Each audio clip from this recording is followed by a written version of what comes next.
खबर है भदोही से। नगर पालिका परिषद के भावी प्रत्याशी पूर्व सैनिक पूर्व प्रधान शीतला प्रसाद पटेल ने कहा कि अगर हमें भारतीय जनता पार्टी टिकट देकर मैदान में उतारती है तो हम चुनाव जीतकर भाजपा का परचम लहराएंगे, क्योंकि हम गांव के प्रधानी लड़े हुए हैं, सीमा पर एक टेक्निकल पोस्ट पर रह चुके हैं। हमें मालूम है कि विकास कैसे होगा। बड़े हुए गांव के सभी वार्डों व पूरे नगर पालिका परिषद के क्षेत्र का चौमुखी विकास करेंगे। हमारी पहली प्राथमिकता यह है कि हम पहले भदोही में जल निकास की व्यवस्था संपूर्ण रूप से कराएंगे, ताकि जल जमाव से आम जनता को छुटकारा मिले तथा गड्ढों मुक्त सड़कें हो सके। पेयजल शुद्ध तरीके से सप्लाई देंगे और प्रकाश की पगडंडी से लेकर शहर तक उजाला होगा।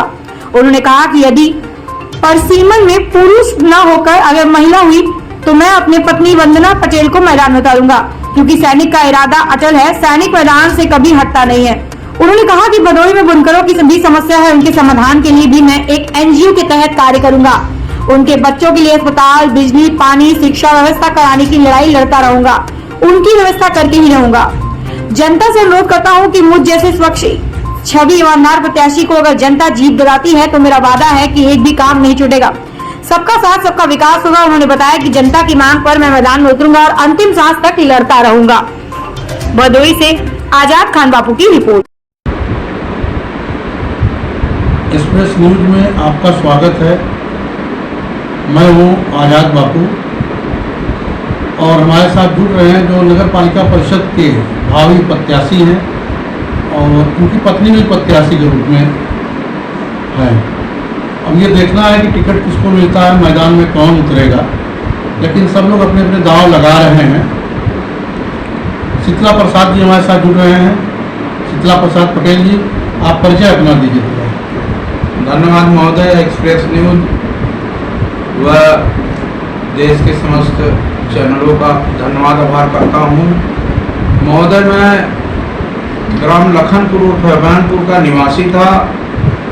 बचपन की शिक्षा दीक्षा लेते हुए किसानी खेती करते हुए सन 94 में सेना में जाने का काम किया टेक्निकल पद पे। इंटर करके गया था और ड्यूटी दौरान मैंने बीए ग्रेजुएशन किया और सेना से भी ग्रेजुएशन मिला, इंजीनियरिंग डिप्लोमा मिला।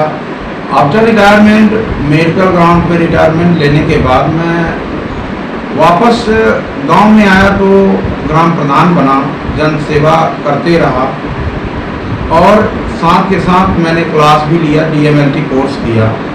और आप भदोही में हमारा बहुत प्रयास है कि ग्राम प्रधान बनने के बाद जनता के द्वारा ये कहने को मिलता था कि आप जैसा प्रधान हमारे गांव में हो जाए। बड़े सौभाग्य की बात है कि नगर पालिका परिषद भदोही विस्तार सीमा में हम 28 गांव के लोग सम्मिलित हो गए और 15 प्रधान जी और कम से कम 17-18 विदेशी गण समाहित हुए हैं। और हम लोगों की ग्रामीण एरिया की जो समस्या है वो शहर से हटके है। तो मैं ग्रामवासियों और जनता के सम्मान में नगर पालिका परिषद के लिए भावी प्रत्याशी के रूप में भाजपा की तरफ से भाजपा पार्टी के सदस्यता के तहत और अब मैं प्रयासरत हूँ कि हमारे शीर्ष नेतृत्व माननीय मोदी जी, माननीय योगी जी के आदेश के क्रम में भ्रष्टाचार को मिटाने के लिए, ग्रामीण क्षेत्रों के विकास के लिए,